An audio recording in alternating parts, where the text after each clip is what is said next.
ఎలా సంపద సృష్టిస్తారనేది మనం చూస్తున్నాం డైరెక్ట్గా. సృష్టించబట్టే అనాదిగా పంచాయతీకి నిధులు లేకపోయినా నిధులు వచ్చినాయి, పోలవరానికి నిధులు వచ్చినాయి, అమరావతికి నిధులు వచ్చినాయి. ఇవాళ రోడ్లు చూడండి, అభివృద్ధి చూడండి, ఇంటికి వెళ్ళి పథకాలు ఇచ్చే విధానం చూడండి, అన్నీ బాగానే ఉన్నాయి. అయితే ఏంటంటే ఇంతకు ముందు వెళ్ళి జేబులో పెట్టే డబ్బులు ఇవాళ అలా జేబులో పెట్టకోకుండా పారిశ్రామికీకరణ చేద్దాం, అక్కడ మీకు పనులు ఏర్పాటు చేస్తా, శాశ్వత మీ వృత్తి నేను ఆలోచిస్తా, మీకు పని అని ఆలోచిస్తానని ఇవాళ ఇండస్ట్రీ మీద, విద్యార్థుల చదువుల మీద, వైద్యం మీద, వీటి మీద ఎక్కువ ఏది ఇంపార్టెంటో దాని మీదే పెడుతున్నారు.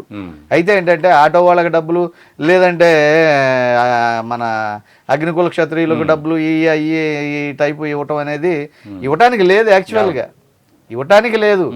10 లక్షల కోట్లు ఎంతో అప్పు ప్లస్ ఏమీ డబ్బులు లేకోకుండా ఇచ్చెళ్ళిన ఖాళీ బొచ్చులతో ఇచ్చిన సంసారం ఎక్కడ చేస్తాడు, ఎక్కడ తెస్తాడు? ఈ రాష్ట్ర ప్రజలకి ఏ విధంగా అన్నం పెట్టగలరు? తల్లి అయినా తండ్రి అయినా. ఇవాళ తల్లి తండ్రి ఇద్దరు కూడా ఇందాక ఆయన అన్నట్టు రామలక్ష్మణులాగా ఏదో తీసుకొచ్చి ఇప్పుడు వరకు ఈ పథకాలు అమలు చేస్తున్నారు. ఇంకా 4 ఏళ్ల టైం ఉంది, ప్రజల మన్నలను పొందుతారు, పథకాలు అమలు చేస్తారు.